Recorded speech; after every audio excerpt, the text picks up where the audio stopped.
نبی پاک نے فرمایا 3 کام کرو تمہیں فائدہ ہوگا.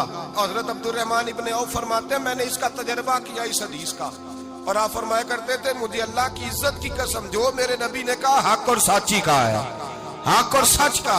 حضور سید عالم صلی اللہ علیہ وسلم نے فرمایا صدقہ دینے سے مال کم نہیں ہوتا. صدقہ دینے سے مال جی کیا کرنے سے, یہ وعدہ ہے نبی پاک کا. صدقہ دینے سے پیسے, اچھا بتائے نا جی مجھے 1000 میں سے 500 دے دیا تو باقی کتنے رہ گئے؟ تو حضور فرما رہے ہیں کم نہیں ہوتے. 1000 دے دیا تو باقی کتنا بچا؟ نہیں بھائی, میرے محبوب فرماتے ہیں تو اللہ کے راستے میں 1 دے وہ تجھے 700 گنا کر کے واپس عطا فرمائے گا. نبی پاک نے فرمایا صدقہ دینے سے مال کم نہیں ہوتا, اور فرمایا معذرت کرنے سے عزت میں کمی نہیں آتی. معذرت کرنے سے عزت میں کمی, اللہ اکبر, معذرت کرنے سے عزت میں کمی.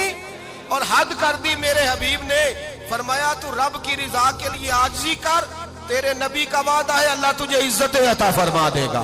تو جھک جا اللہ کی رضا, عاجزی اختیار کر, سادگی اختیار کر, سادگی عاجزی کر, تجھے اللہ 2 باتیں اس میں ارشاد, ایک معذرت کر غلطی ہو جائے, اور دوسرا پہلے عاجزی کی بات سنیں.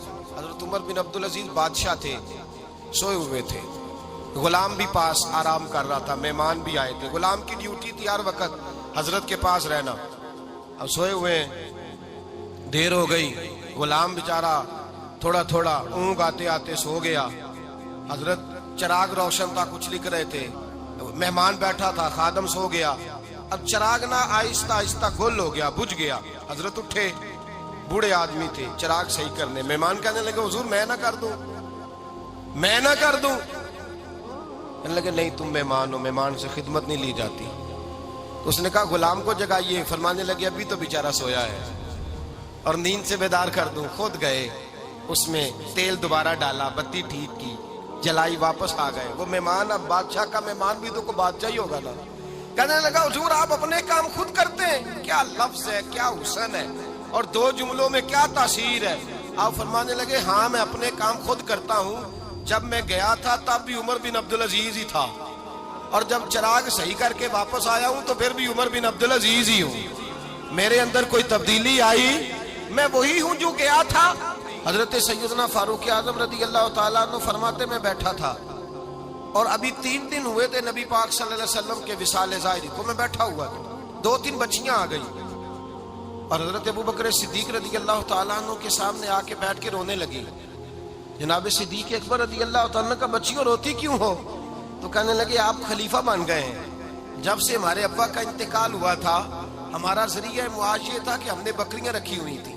آپ روز آتے تھے, بکریوں کا دودھ دھوتے تھے, ہم پی بھی لیتی تھی, بیچ کے گزارا بھی کر لیتی. اب آپ تو خلیفہ بن گئے, کون آیا کرے گا؟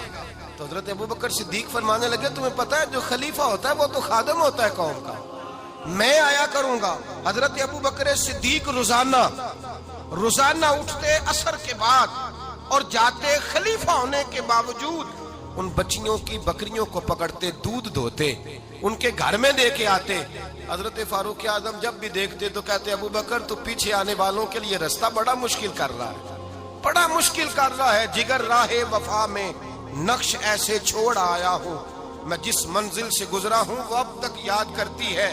حضرت سلمان فارسی رضی اللہ تعالیٰ عنہ صوبے کے گورنر تھے, سادہ سا لباس پہن کر, سادہ سا, بس اسٹاپ پہ کھڑے تھے, جہاں سے لوگ اندر داخل ہوتے تھے, جہاں سواریاں باندھی جاتی تھی, آج ہم اپنے زبان میں اسے بس اسٹاپ کہتے. باہر کھڑے تھے, کوئی مہمان آ گیا کسی کا, اس نے دیکھا سادے سے کپڑے ہیں, خستہ سی حالی ہے, اس نے سمجھا کوئی کلی ہے شاید, معاذ اللہ کوئی ملازم ہے. کہنے لگا خادم ادھر آؤ, ادھر آؤ. آپ قریب گئے, کہنے لگے میرا سامان اٹھاؤ. امام غزالی فرماتے ہیں جب تو علم پڑھنے بیٹھتا ہے تو یہ بھی خیال کرنا تیرے اندر تکبر کا بوٹا نہ لگ جائے, عاجزی اختیار کرنا. عاجزی, سر پہ رکھا ہوا ہے سامان. حضرت سلمان فارسی نے, گورنر صاحب نے, اس آدمی کا, مہمان کا سر پہ سامان رکھا اور جا رہے. سنو اور غور کرو. جب جا رہے تھے جو آدمی بھی ملتا, گورنر صاحب ہمیں دے دے. مہمان پریشان ہو گئے, کہنے لگے حضور آپ گورنر ہیں؟ فرمانے لگے نہیں, یہ تو میرا دنیا داری کا نام ہے جو ان لوگوں نے رکھا ہوا ہے. اصل میرا نام وہی ہے جو تو نے لے کے پکارا ہے، اصل نام وہی ہے. تو نے کہا غلام ادھر آ. آپ فرمانے لگے پہلے میں ایک یہودی کا غلام تھا، پھر رب تعالیٰ نے فضل کیا تو میں محمد عربی کا غلام ہو گیا، رسول اللہ کا غلام ہوں، اور جب میں نبی پاک کا غلام ہوا ہوں تو اس سارے صوبے کا امام ہو گیا ہوں.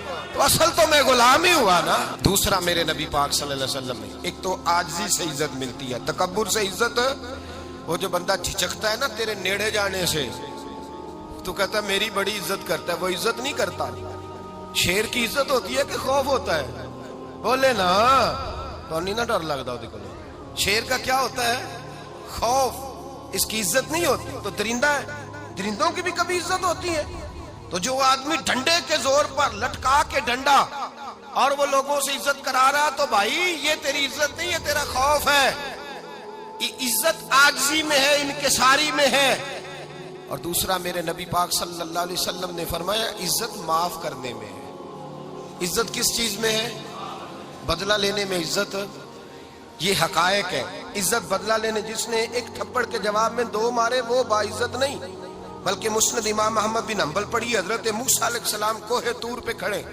میرے رسول پاک علیہ السلام فرماتے ہیں جناب موسیٰ علیہ السلام نے اللہ کی بارگاہ میں عرض کیا، اے اللہ ساری دنیا کہتی ہے ہم عزت والے ہیں، ہم عزت والے، من اعز عبادک یا اللہ، اے اللہ تو بتا تیرے بندوں میں عزت والا کون ہے؟ تو حضرت موسیٰ کہتے ہیں رب کریم نے فرمایا اذا قادر غفارا، جس کے پاس بدلہ لینے کی طاقت ہو پھر بھی معاف کر دے وہ بڑی عزت والا ہوا کرتا ہے. جو اینٹ کے جواب میں پتھر مار سکتا ہو، جو گولی کے جواب کے اندر 15 گولیاں مار سکتا ہو، لیکن معاف کر دے وہ بڑی عزت والا ہے.